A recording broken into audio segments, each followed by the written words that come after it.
Hola, ¿qué tal? Asistimos a un nuevo episodio del canal Marisa Domene Nuevo Viaje a Ítaca.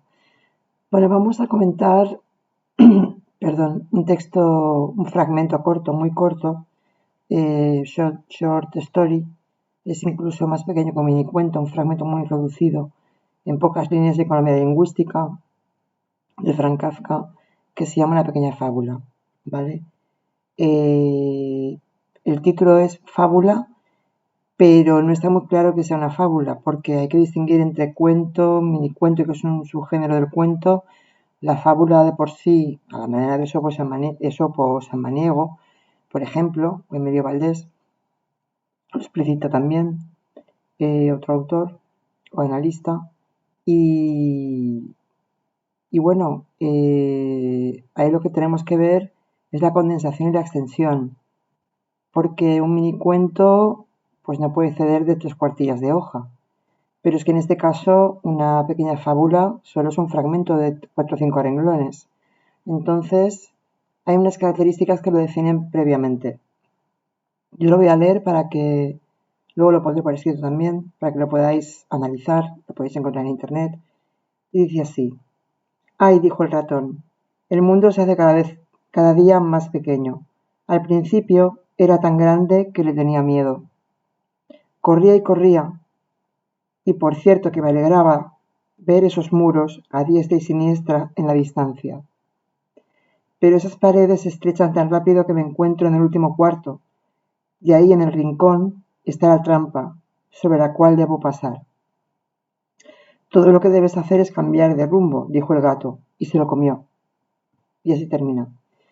Entonces, bueno, ahí nos encontramos en que, como las fábulas o minicuentos o cuentos breves de Kafka, en general son parábolas, son paradójicas parábolas irresolubles, muchas veces lejos de un sentido lógico, delirantes, mordientes, pues con un final inesperado o esperado, pero no fuera de toda lógica y de todas las leyes físicas y ubicacionales de situación, tanto de la situación donde prevalece la acción, mucho más allá del perfil de los personajes, que en este caso son animales, aunque no les da la voz, no los verbaliza, porque en este caso no hablan, como pues el perro y el cocodrilo, por ejemplo, que creo que es samaniego, si no recuerdo mal, por citar un ejemplo de lo que he leído yo en Book.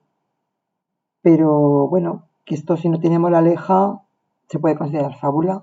Bueno, es otra historia. Y luego, con respecto a la interpretación, pues hay diversas interpretaciones semánticas.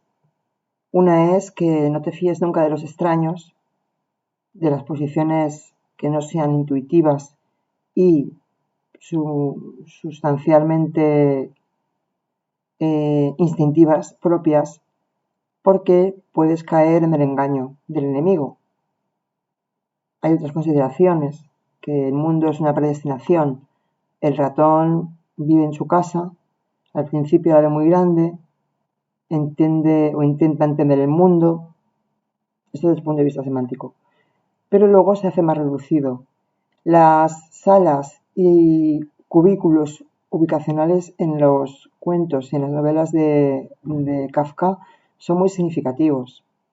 Por ejemplo, la Metamorfosis, donde la familia está ubicada en el salón principal, la cucaracha, que es Gregor Samsa, convertido ya en animal, antropomorfizado, está muy distanciado de ellos y no se comunican, no se tocan, no se hablan, no hay comunicación.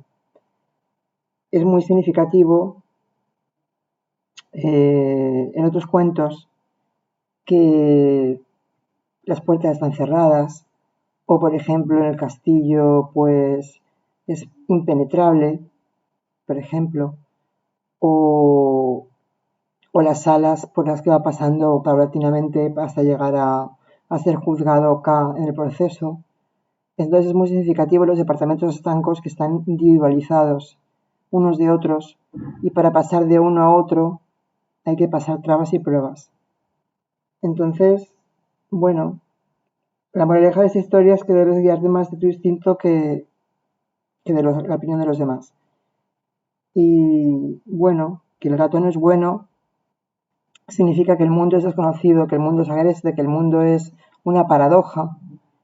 Bueno, hay diversas interpretaciones, pero si vamos a lo que realmente nos ocupa, que es un poco, pues, comprender cómo se gesta este pequeño cuento, este short, pues aquí tenemos que la acción prevalece por encima de todo. No hay digresiones apenas. Los elementos expresivos y formales están adecuados al tema, de manera que no hay rodeos. Ahí dijo el ratón. Bueno, el ratón parece que habla, pero en forma de pensamiento. El mundo se está haciendo más chiquito cada día. La acción es directa. La intensidad es una característica. Es todo muy intenso, muy directo, al grano. Y luego el estilo se adecua al tema. No hay suposiciones ajenas o subtramas, porque además es que es muy breve. La brevedad es la principal característica. Es una economía lingüística, porque los verbos al final son en indefinido, se lo comió, en un tiempo ya pasado. Es como si no se pudiera hacer nada. Se lo comió. El ratón se comió, el gato se comió el ratón. El imperfecto era tan grande, al principio tan grande que yo tenía miedo, corría y corría. Es un tiempo indefinido, no tiene solución posible, no hay un futuro esperanzador. Entonces, pues sí que es verdad que es una situación sorpresiva, una situación delirante, mordaz, fuera de todas las leyes lógicas. Y son características muy significativas de los cuentos muy pequeños. Catalogaremos como minicuento o minificción el estilo narrativo de ficción, porque se ha escrito en prosa y es ficcionado, es ficción. Y es como si Kafka contara una mentira bien contada, para que al final nos la creamos, dentro de esos parámetros que no son la realidad, tal cual la conocemos. Pero es una mentira que tú te la llegas a creer, aunque no comprendes bien el sentido de su final. Y por eso da pie a varias interpretaciones posibles. La brevedad no excede de 3/4 de cuartilla o en este caso un fragmento de 4 o 5 renglones en los shorts. Y el minicuento es una forma derivada del cuento, eso sería un short o un short story, como hemos visto antes. Y Kafka tiene un cuento, la mini poética es también, la poética es un estilo que define mucho a Kafka, porque en la poética también se concentran estos rasgos. Y es pues como pequeñas parábolas, como pequeñas alegorías, donde los animales a veces tienen forma animalizada, real, y otras veces antropomorfizada como la metamorfosis. Y es muy característico. Los personajes son los que causan o sufren acontecimientos, pero la acción prevalece. Va directa a acción, desenlace, nudo y final.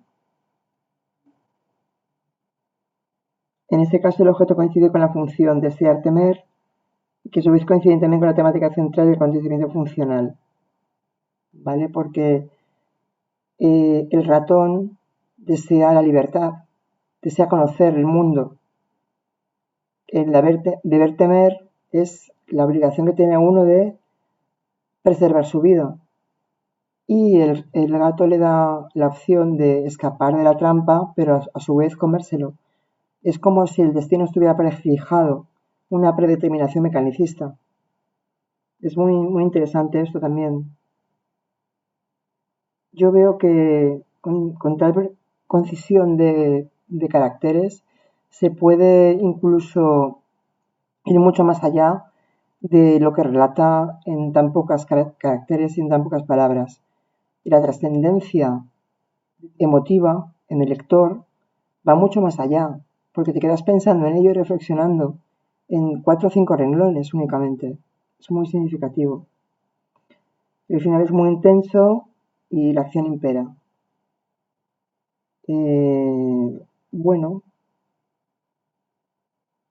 pues no hay mucho más que decir, solo que para interpretar este cuento pues se pueden dar varias versiones.